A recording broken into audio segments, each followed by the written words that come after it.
Alright, yeah, part 2. History of England and Italy, part 2. Yeah, so Caligula went back and, yeah, I can't remember what else he did, but he was a bad dude, so they killed him off. And then they killed off, like, all of his family, too, just so that they would avoid getting, like, retaliated on. But they didn't want to have a civil war. You know, they didn't want there to be a power struggle. That's just how it was in the ancient world, you know. If one dude thought that he had... I think it's kind of hard for us to picture, but if one dude thought that he kind of had a chance of being the main boss, then he would, like, he would take over, and then he would, like, raise up an army. And they didn't want a civil war, so they were interested in having, like, a legitimate leader who nobody, you know, somebody in the Julio-Claudian dynasty. But they didn't want anybody in Caligula's family because they didn't want to get retaliated by. But as they were killing everybody, they noticed Claudius was one of the dudes in the family. He was Caligula's uncle. I think he was Caligula's, like, mother's brother, who was a member of the royal family, but he was always seen as, like, a moron. They thought he was a moron because he stuttered, and I guess back in those days they thought that meant that you were stupid. And he also had a limp, and they thought he was a coward too, because when they were killing everybody, they found him, like, behind the curtains, like, shaking. And so they're like, well, don't kill him. Oh, I know what we're gonna do. Let's just make him emperor. Oh, and I think what he did was he actually bribed the Praetorian Guard, who were the army that is charged with protecting the emperor. You know, like the National Guard, you know. So he paid them a whole bunch of money and was like, okay, you know what? Here, I'll pay you to make me emperor. Don't worry about me. And yeah, so Claudius, he was an emperor for a while. I don't know how many years, maybe 15 or something. And he was a good emperor. He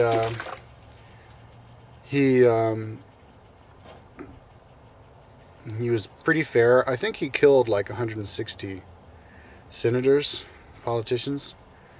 But that was perfectly passable. That was, like, expected. That's just how, if somebody's political life was over, that meant your physical life was over, you know?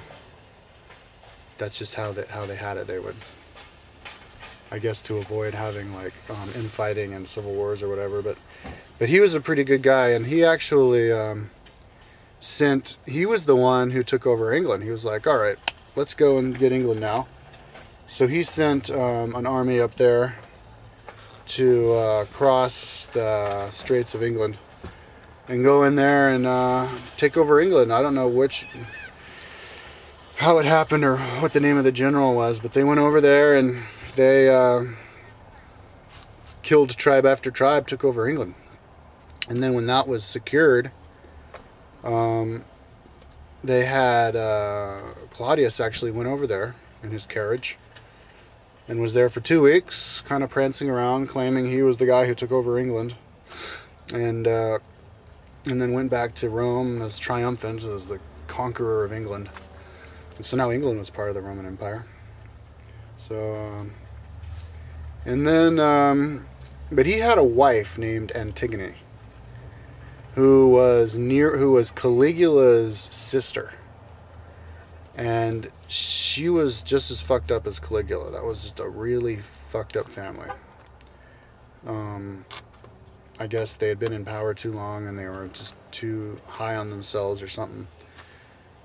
They got twisted in the head from too many, like, infighting and killing each other, that they didn't have souls anymore. And this lady Antigone, she had Claudius had a son from a previous marriage, but now he was married to her for some reason. And she got him to proclaim her son, Nero, her son from another marriage, as his successor. And so maybe he was kind of like a pushover. I think the story was he was kind of like a pushover for the women. Like, he would just kind of do what the women wanted him to. Maybe he was like, he had low self-esteem because he was stuttering, limping dude. He always just wanted to make the pretty girls happy. So yeah, he bent over and proclaimed her son king, but as soon as he did that, like a year later, she poisoned him with a mushroom because she couldn't wait for her son to be king, emperor, because then that would make her the most powerful woman in the world, even more powerful than being the wife of the emperor. So yeah, Claudius was murdered by his wife. And now Nero was the new emperor, and he was only like 18 or something when he became emperor. And so he was only 2 emperors after Caligula, the craziest emperor ever. But this guy Nero was even crazier than Caligula. Nero was nutso. He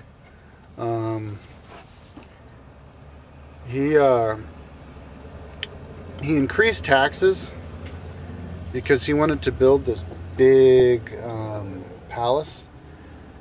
Is the Nero's palace, right there smack dab in the center of Rome, modern day Colosseum area, and then they had, back in those days, they had this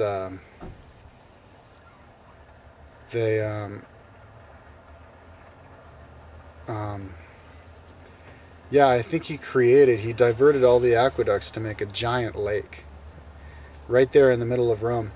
But he needed to annex all of that land in the middle of Rome for his palace.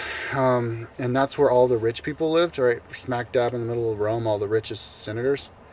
So he, I think he was basically started annexing their land, like using his powers as emperor as like snatching it, just being like, well, your house is my house now. I'd be like, what? But that's against regulation. Fuck you, I'm the emperor. You're allowed. And then there was this huge fire in Rome, like in 64 AD. Oh yeah, I forgot to talk about Jesus. Here, yeah, let me divert a little bit and talk about Jesus, because Jesus Christ lived in the time of Tiberius. He was the guy right after Augustus. And some people say, like, Jesus disappeared for 3 years. And some people think he went to Italy or India, but I think he went to Rome. Because word is that Jesus' stepfather, I mean godfather, like the best friend of his father, Joseph. Joseph died when Jesus was younger, but he had a godfather who was like the 3rd most richest guy in Rome. And Jesus' family, Jesus claimed direct descendancy from David. So his family may not have been like aristocratic or totally rich or anything, but they were carpenters. And I think, according to Glenn Kimball, they weren't just carpenters, but they were contractors. So Jesus was from a rich family. And yeah, and like Jesus' mother wasn't even Israeli. Jesus' mother was from England. So there was English. So there were lots of Virgin Mary was English. So there were lots of like, trade, intertrade and stuff going on. So yeah, Jesus supposedly went to Rome and actually met Tiberius, and like had philosophical talks with Tiberius and stuff. But anyways, so that's Jesus. That's and the Romans didn't even really want to kill Jesus. Pontius Pilate was trying to save Jesus, but Jesus, when he had the meeting with Jesus, he was like, Jesus wasn't really cooperating with Pontius Pilate, and he was like, whatever, man, do what you want to do, dude. It's all up to these guys. So he's like, all right. So that's how that happened. But anyways, yeah, okay. So let's talk about the fire in 64 A.D. Now, mind you, this is about 60 years after the death of Jesus, right? Didn't Jesus die? Didn't they start the calendar? The Gregorian calendar starts with the death of Jesus. So we're talking about 60 years after the death of Jesus. Now, after Jesus died, some of his apostles apostolized around the Roman Empire. There was Apostle John. There was Apostle Peter, who was like the first pope. He was the one who Jesus elected to be the boss of the new Christian church. And he like apostolated somewhere. I don't know what happened to him. But then there was Apostle John who apostolated. Or maybe it was Apostle Peter. One of those dudes apostolized in Rome. And along with Paul, Apostle Paul, who never even met Jesus, but he had like a vision of Jesus, and he was persecuting Christians, and then he realized what Christianity was all about and decided he'd become a Christian. So he apostolated, and I think it was Apostle Paul and Apostle Peter, the original Pope, the follower of Jesus.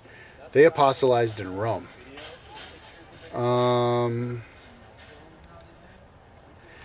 But they ended up getting crucified. Now I don't know exactly who. I think maybe it was Nero who crucified them, if not the guy before Nero, like Claudius or something. I think it was Nero though, because what happened was Nero. I think it was Nero, but that was like 60 years after the death of Jesus. I know that Apostle Peter and Apostle Paul were crucified in Rome. So maybe they had been crucifying Christians before then, and they crucified Apostle Peter upside down there because he didn't want to be like compared to Jesus. But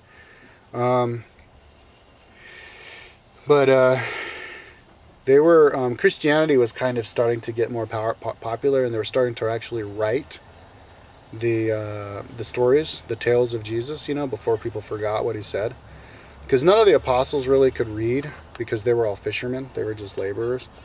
So they would tell their story, and then other people would write the story. Like Revelation was written by John, but it wasn't Apostle John. It was some other John, who may have even had the vision. So it was one of those Christians. So people like, Revelation, the word of God. Well, it's the word of some dude named John who never even knows who the fuck he is. But whatever. They were starting to write the Old Testament, the New Testament. Literate people in Rome, in Greek and in Latin, I think. Starting to write the New Testament at about that time. And Nero was annexing all of the rich people's houses there, and so he started a fire to try to burn away all of Rome so that he could then annex, buy up, and raise the entire center of Rome to create his palace. So Rome had this huge fire where like the entire city burned, killed all these people, costed billions of dollars worth of damage, and somebody saw him like on top of one of the palaces fiddling and singing because he thought he was a big showman. He thought he was a musician. So he was partying while Rome was falling, and they thought he was a little bit crazy after that. But anyways, after that, he annexed, kicked all those senators off to the outskirts, raised the entire center of Rome. I mean, this is a testament to how rich these guys were, like how powerful the empire was. See, this is the beginning of the empire. They were charging lots of taxes. People hadn't had the guts to, in the outlying areas, hadn't had the guts to like start, you know, rebelling yet, or hadn't occurred to them to rebel. So they're given all these taxes. He was probably like the most powerful person in the history of mankind, the most powerful of all of the Roman emperors. It was like the decadence, you know, like the power was set up by Julius Caesar and Augustus, and then it reached its maximum height during the time of Nero. So Nero was living where he could do whatever the fuck he wanted. Well, I guess that was Caligula, but Caligula was batshit crazy. Nero was in power for 14 years, so he wasn't totally crazy. He was just like a psycho. I guess maybe he was crazy, but somehow he managed to live that long.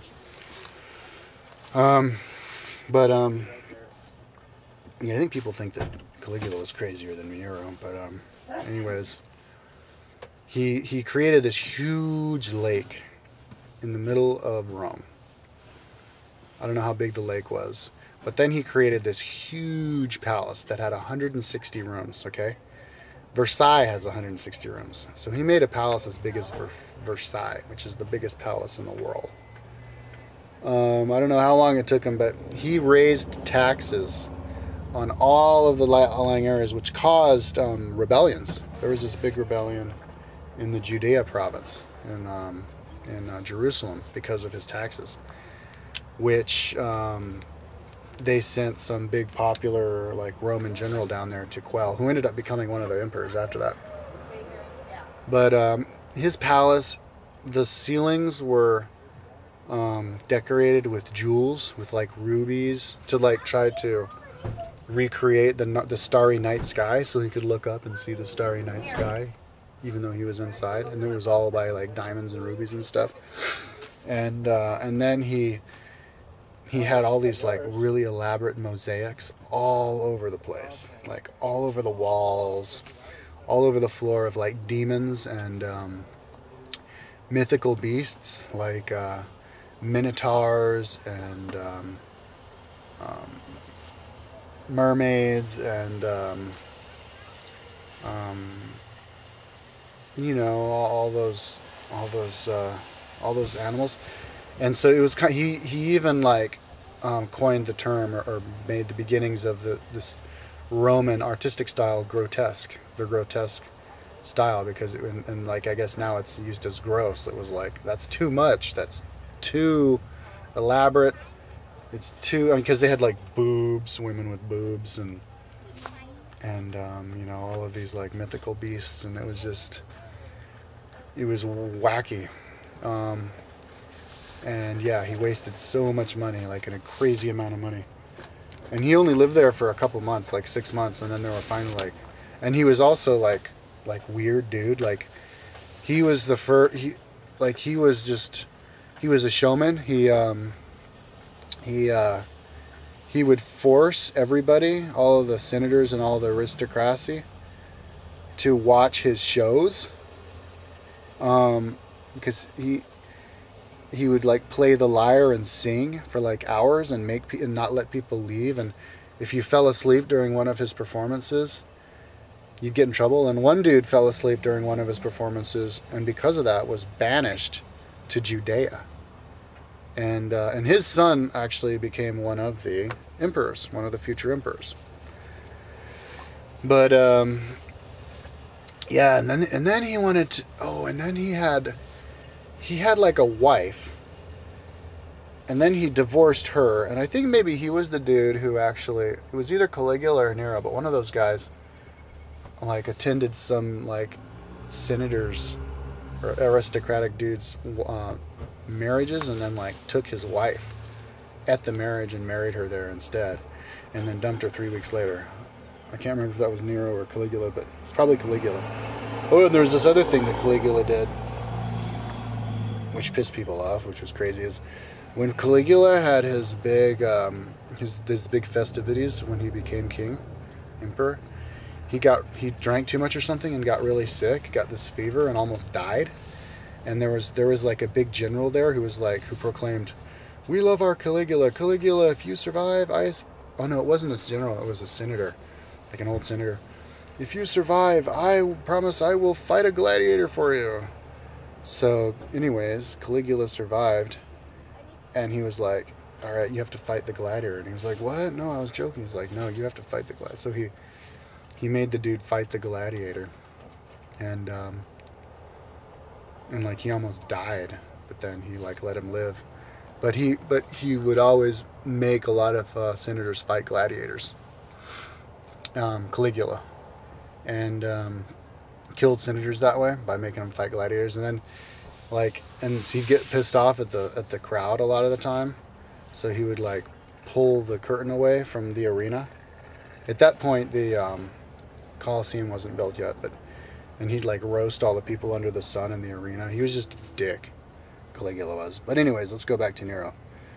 So Nero had a wife, and then he divorced her, and then he got another wife named I can't remember what her name was, but she was a psychopath. And she was like, for her birthday or something, or her wedding present, he wanted him to serve up his ex-wife's head on a platter.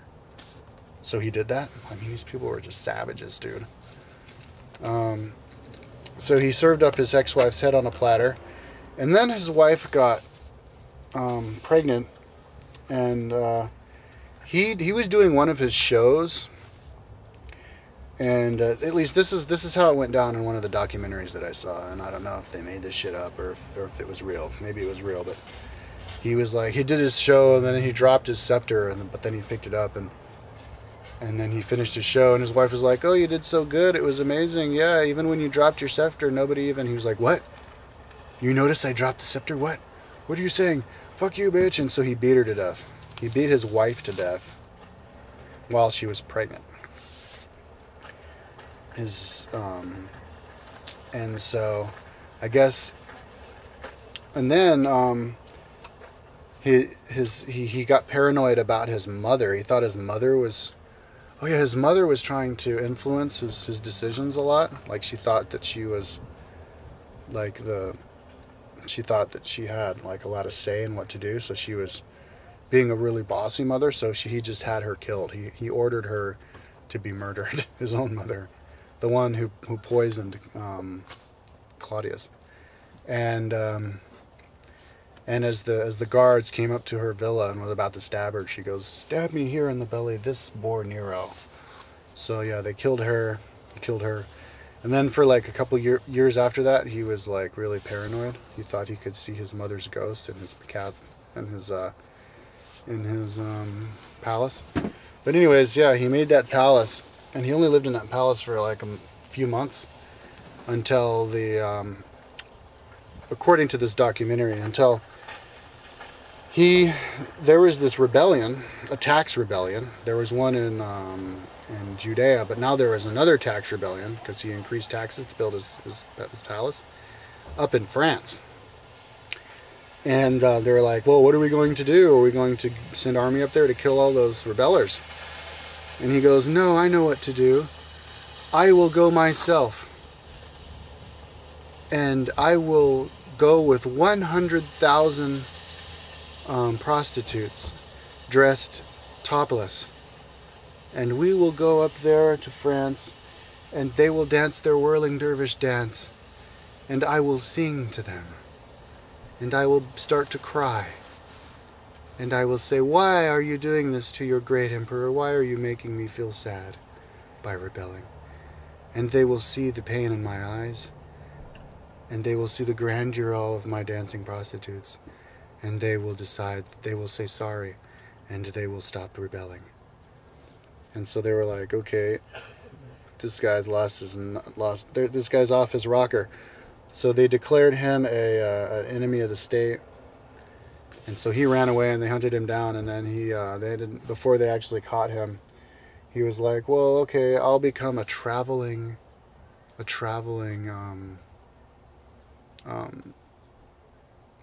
showman. I'll be a traveling musician and give shows." But then he was like, maybe I won't do that. I'm not good enough, or they'll catch me. So he was like, all right, fuck it. So he had one of his servants help him commit harikari, and he died. And then his last words were, "What a great artist lives in me." So that was Nero, psychopath Nero. But he was in power for 14 years, from like 64 to 78, or 54 to 68 AD. Okay, so then after Nero, that was the end of the Julio-Claudian dynasty. So ever since the beginning of Rome, since like 752 BC, and certainly the whole duration of the empire, the dude in charge was from an aristocratic family, but Nero didn't have any kids. He killed all his wives. They didn't have any other like people from that dynasty or anybody to take over. So for the first time, they had to like choose somebody. And I can't remember who they chose. I think it was Severus, but they chose a general, and they didn't go back to the Republic for some reason. They kept it an empire with the emperor having all the power, but they chose a general. So now they had a good leader. Somebody who was a meritocracy, which was good for the empire. They weren't going to have rebellions, and because he almost brought down the empire at that point. And yeah, it was like the son of it was like a general who quelled the rebellion in Judea, the son of one of the guys who Nero had banished for falling asleep at his show. And yeah, he was boss. And maybe that was the beginning of the 5 good emperors. The 5 good emperors were like somebody, and then you had And then his dude after him, I think it was Severus, and then there was Hadrian. And Hadrian was a good emperor. He was one of these, you know, high-achieving, like, military dudes who was then proclaimed the successor. And he went up there and commissioned the building of the Hadrian's Wall, the border between England and Scotland, to keep the Scots out, which runs all the way across England, like 75 miles. A narrow part of England, like where Scotland and England meet, or modern-day Scotland and England meet. Like, that was the dividing point for all the way until today, basically. Scotland starts just a couple miles north of Hadrian's Wall.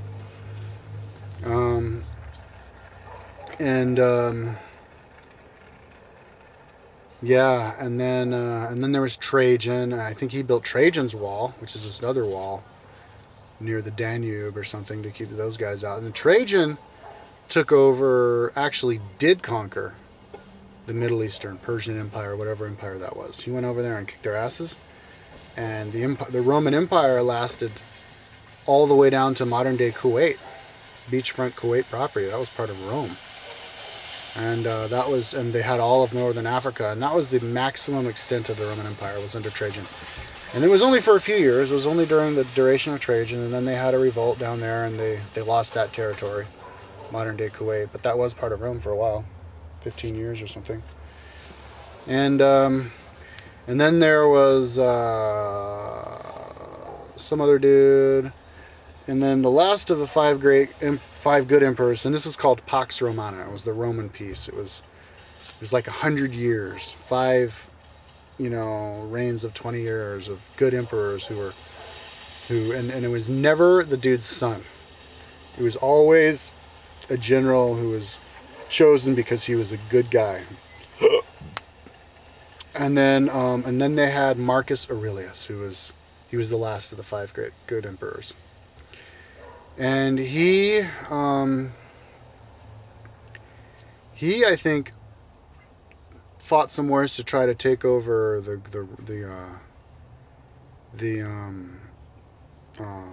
Germans, but or maybe he quelled some German attacks. But yeah, he fought against the Germans.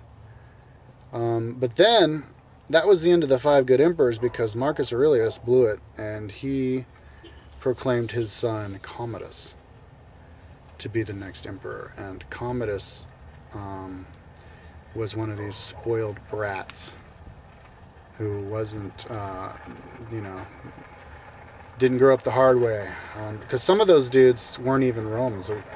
I think some of the 5 good emperors weren't even Romans. They were like, one of them was Spanish.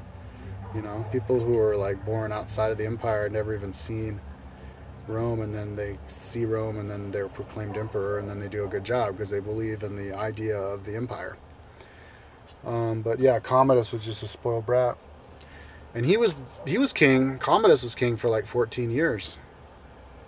I think the same amount or 18 years or something. 14, the same amount of time as Nero, I think. I think Nero was 14 years, but I'm pretty sure Commodus was. And well, Commodus was nuts. He thought he was a reincarnation of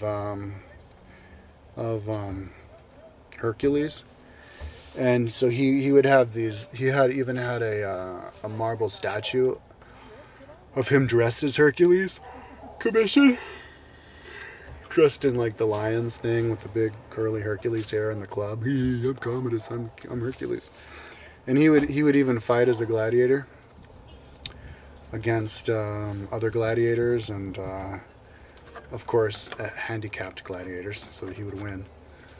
And he was wrestled other people, and he thought he was like the best wrestler ever. And I think he even partook in the Olympic Games and had himself had him rigged as one of the to win like the gold medal in the wrestling tournament, And because the Olympic Games lasted from pretty much 790 BC, from before the founding of Rome all the way until the end of the Roman Empire. So for like 1400 years, they had the Olympic Games every 4 years.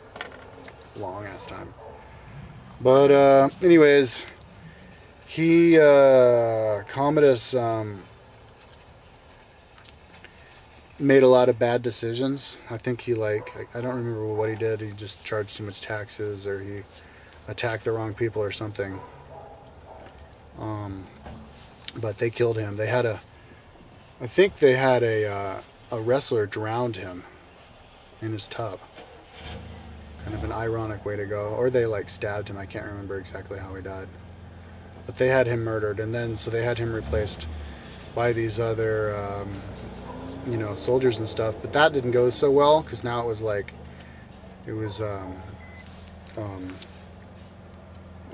Civil War time again. And so yeah, I think they had a year where there were like 4 emperors. Maybe that was right after Commodus, and then another emperor. And these were starting to become emperors where they weren't even Roman, like they were from outlying territories who came in and took over. And some people say this is like the beginning of the fall of the Roman Empire after Commodus, even though that was only like the year 250 or something. But they had this thing called the crisis of the 3rd century, and that was the 200s, where they just could not keep a Roman dude, emperor in power for a long time, because you just keep getting killed. And we're going to talk about Trajan, though. Trajan, he took over a lot. He also took over Dacia, or modern-day Romania. And so that's why Romania, they speak Romanian, which is similar to Roman, because they completely annihilated Dacia, like wiped it off the face of the earth to the point where we don't even know what Dacia was. All we know is that it was a rich, cultured country who had really rich like gold mines, and that's why Rome took it. Rome accused Dacia of breaking trade laws, but Rome probably did, and that's why they erected Trajan's Column to tell the story of the conquest of Dacia, which is up there in the Vatican. But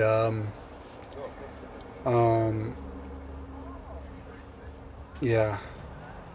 Okay, so I guess that's Trajan. So then there was the crisis of the 3rd century, the 200s, and then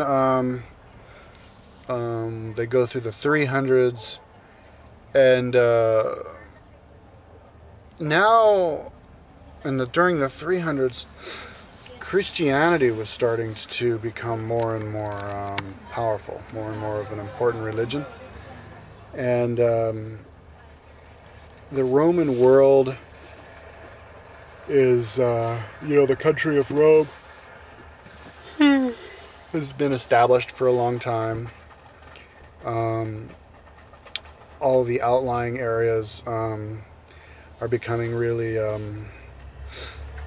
high level of technology, kind of like the city of Rome. I forgot to talk about Roman concrete. Romans, one big important thing about the Roman Empire was their concrete. They could build these aqueducts that came in from, like, they brought water in from like 60 miles away from Rome, all the way into Rome, from these aqueducts that still survive now, like they were built yesterday. I mean, really good construction. And back then, all of the barbarians and stuff were kind of starting to become less barbarianish, so they were getting harder to beat in battle. Like, Romans could take over because they were better fighters. Barbarians didn't have good fighting tactics. Like, they just charge at you naked, like rah, rah, rah, rah, rah, swinging their axes, and like the Romans would get in their formation with their shields and stuff and stick you with the gladius hispanicus, and then they'd have like just tactical. But anyways, the barbarians were getting better at that and starting to become more civilized, like adopt the cultural practices of Rome with the aqueducts and the castles and the tribes and the taxes and just everything Roman. They were starting to, even though it wasn't inside the Roman Empire, they were starting to catch up. And part of the motivation of creating the Roman Empire was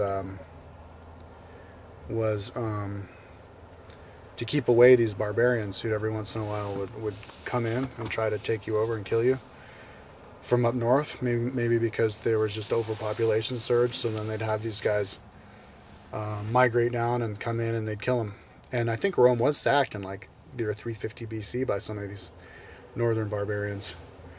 But anyways, back in the 300s, in the late 300s, one of these barbarian groups came in from the east, from like modern day Russia, Transoxiana, Kazakhstan and stuff. Attila the Hun, and right before that, let me back up a little bit. Rome, one of the Roman kings, emperors, was Justinian. Was it Justinian? Oh man, I can't remember, dude. No, it was Constantine. Constantine the Great. He was a Roman emperor, and he decided to create. I don't know if he created Constantinople, but he moved it as the capital of Constantinople, as being the capital of the Eastern Empire, and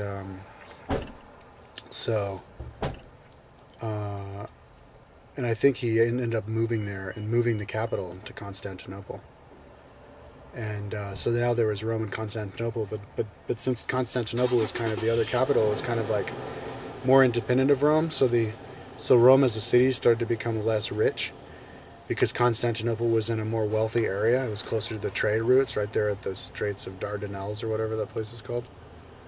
And they built big walls.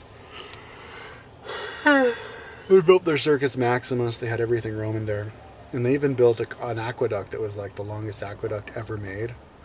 It was like 100 miles long or something crazy like that, 150 miles long or something like that. And anyway, he had like a civil war with one of the emperors from Rome, one of the dudes who was in charge of the city of Rome. And as he was crossing a river or something, they saw something in the sky, supposedly. He saw like a big red cross in the sky, a fiery red cross in the sky, and below it the words, "With this sign you shall conquer." So, before then, the Romans, every time they'd go in to do battle, they would have their big eagle. It was the sign of the Rome. It was their standard. They'd hold it there, and if it was still standing, it would mean they were winning the battle and stuff. We hold the battlefield.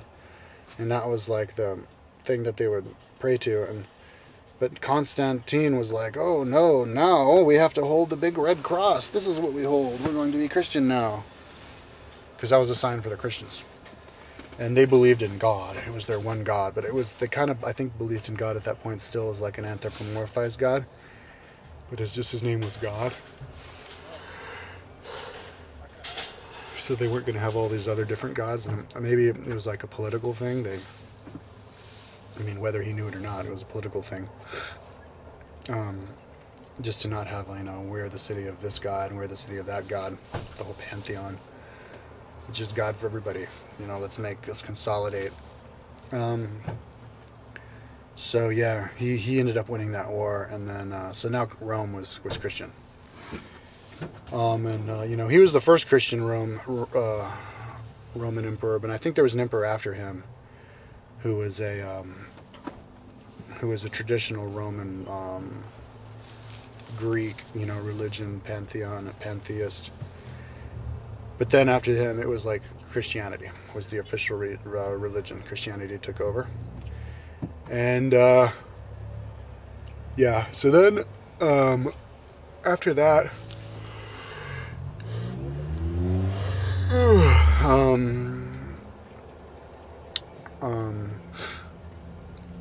Rome was, starting to get weaker. And then, there was Attila the Hun. He came over. And he actually entered in the Roman Empire, in the boundaries of the Roman Empire. And was starting to win battles. And the Roman Empire, for some stupid reason, I don't know why they didn't just try to consolidate all their forces. Maybe it just shows how they couldn't consolidate, because they had two capitals now. And the outlying cities had too much independent wealth or something, but they didn't have big enough of an army. I don't know how many legions they had at that point. The maximum was like 33 legions, so like 33,000 troops. Or something, I don't know how exactly, but yeah, they couldn't defeat this dude Attila the Hun, who I think was a swarthy dude, a little-eyed swarthy dude. So he was kind of like a Chinese-looking like a Turk, a Tatar. And he set up shop in modern-day Croatia, I think it was. So well within the Roman Empire.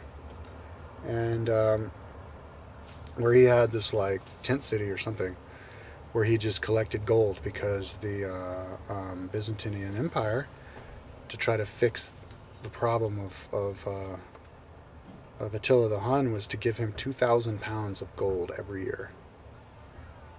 And they paid him so that he wouldn't attack them. So it was like the Roman Empire, but except in Croatia, they had this new country called the Huns. And maybe that's where Hungary comes from. I don't really know, because Hungary has their own peculiar language.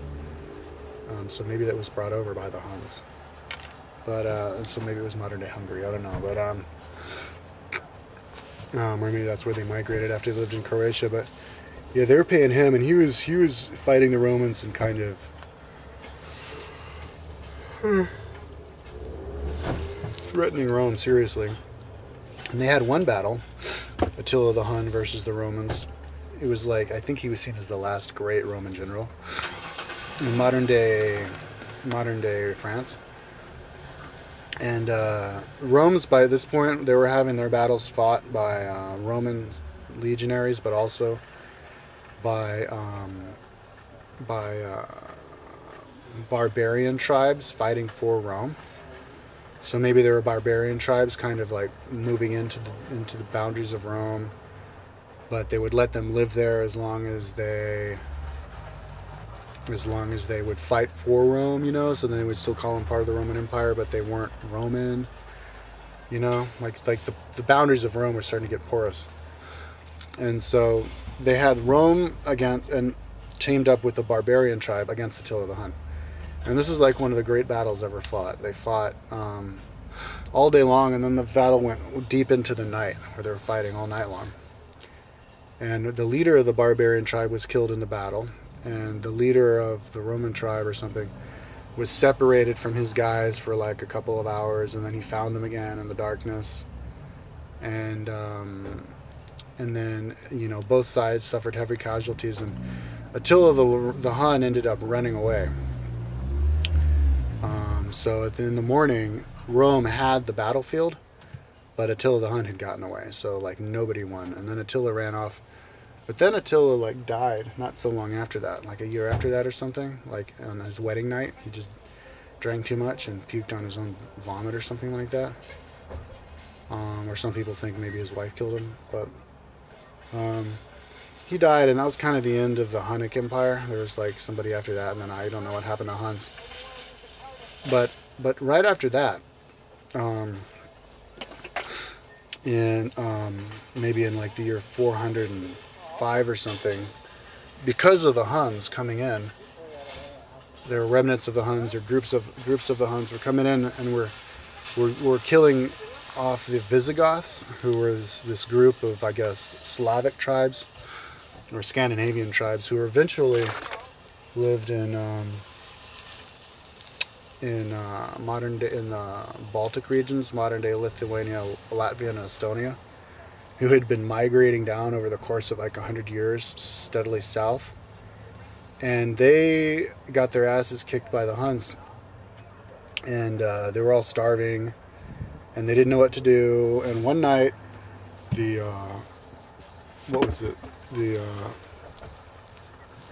that river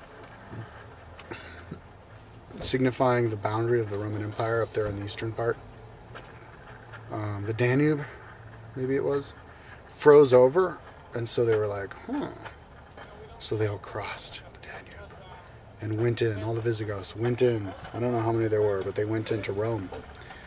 And then the Romans found out that they were there, and the Romans made a series of stupid mistakes.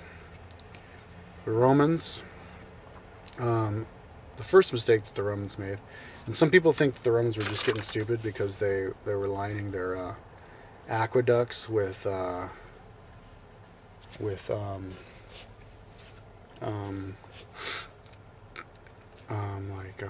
iron, lead, which made them stupid. But okay, the first thing that they did was was they let them cross when they should have just killed them all. The second stupid mistake was they let them cross, but they had to cross and not have any weapons so that they wouldn't become like a threat. And they searched them, but they didn't search them well enough because they all had weapons. They just hid them like under the straw of their wagons and under the dirt and stuff, and they didn't find their weapons. So they remained armed.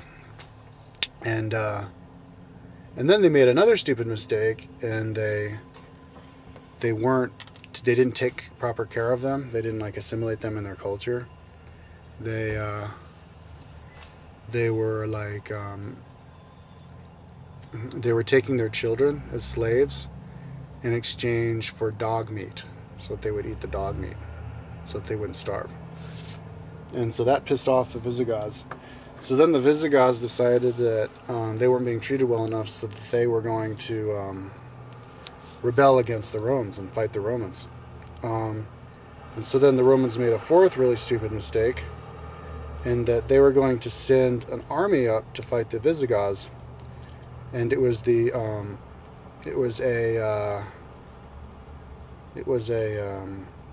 like the adopted son of the emperor in his armies, and then the emperor and his armies were going to go up there and kill the Visigoths. But the emperor was like, the adopted son who was like, hold on, I'm not there yet, give me 2 more days and I'll be there. But the emperor said, oh, but if I let you come, then you're going to share the glory with me, and then maybe you're going to, like, you know, coup me, kill me and become emperor or something like that. So he sent his troops out to look at the Visigoth camp, and he saw that there were all these Visigoths there, but he didn't see many Visigoths in the Visigoth Valley. So he was like, oh, I think I can handle these guys. They're just a bunch of, like, barbarians who were starving. So he went and he attacked them and had their battle. But the problem was, when he sent his scouts over, it was when they had all their horses out grazing in the next valley over. So he didn't see the entire Visigoth army. He only saw like the remnants. So when he had the battle with Visigoth army, he was like, whoa, I didn't know there was this big. Oh shit, my scouts fucked up. I fucked up. And like my son, my adopted son, his armies aren't here yet. Oh fuck. So they had the battle, and the Visigoths beat the Romans.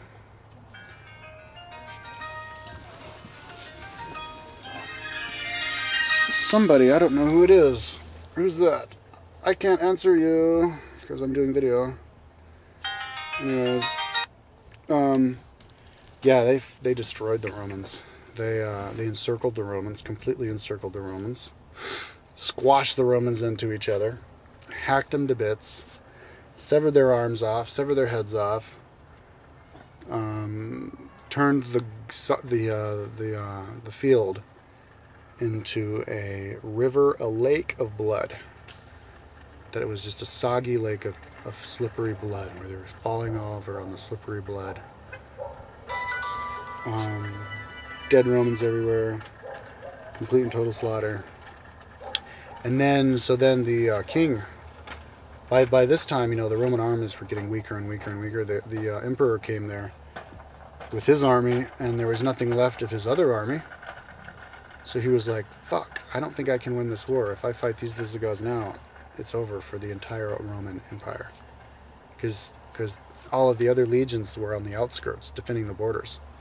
You know, and he couldn't just call them back, and they couldn't be there right away. So he was like, okay, let's go back to Italy, and then we'll consolidate the forces. And then we'll get these Visigoths later. So he went back to Italy, and then the Visigoths continued to move towards Italy. And then he was like, so I guess he was trying to, like, buy time to, like, I guess, break down and realize that the Roman Empire was over, or at least, you know, the Roman Empire was over. They'd have to become a kingdom again and bring back all of the legions from the outer areas to make a big enough of an army to kill the Visigoths. So he was making these deals with the kings of the Visigoths. I think his name was Alaric, and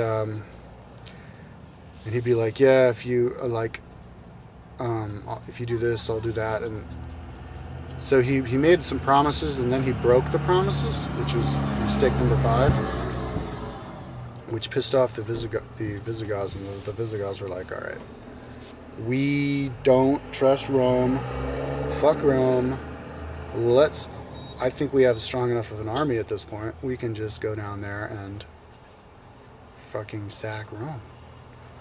So this is the year 410. They went down to sack Rome.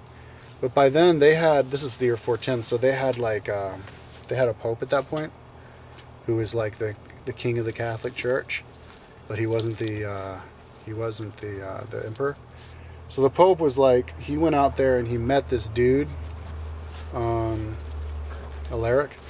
And Alaric and all the Visigoths, by the way, they were Christians. Okay, so this kind of attests to how the Roman world, it wasn't really like the Romans versus the the barbarians now. It was more like the Roman Empire, but then on the other side of the Roman Empire are just other countries of people who were pretty much like the Romans. They had the same religion. They were Christian. Christianity wasn't just a Roman thing. Rome adopted Christianity to try to, get with the times and be civilized and have Christian values and stuff. They weren't the only ones. So the Pope went out and he's like, okay, you're Christian. Christianity in the Bible, we're supposed to love our enemies, Because, I think people were a lot more civilized. They were better warriors and they were better tacticians in battle, but they were more civilized. And Christianity did a good job for that. So he was like, okay, if you're going to sack Rome, just don't kill anybody. Just steal stuff, but don't kill anybody. So he was like, okay, so Alaric sacked Rome. They crossed Rome, they attacked Rome, and they sacked Rome. They toppled statues, they stole gold, and they were in there for 3 days just wreaking havoc on Rome, but they didn't kill anybody. They did what the Pope said. They didn't kill anybody. And then after they had sacked Rome, instead of just taking over Rome, they were just like, all right, fuck this place. We won't take over the empire. We'll just move to South Italy and start our new kingdom down there or something. So they moved down south, but then that guy Alaric died somehow. Not too long after that. And and then the Visigoths moved, I think, into Spain, and they basically moved into Spain.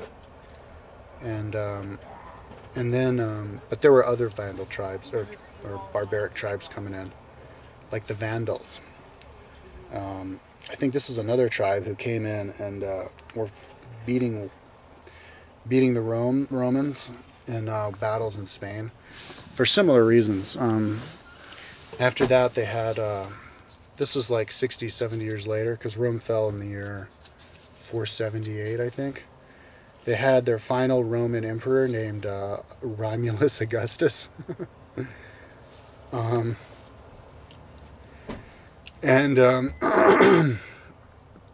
He was this boy, and he had a mother who was basically the regent king of the empire. Oh shit, God, I hope this isn't more than 2 gigabytes.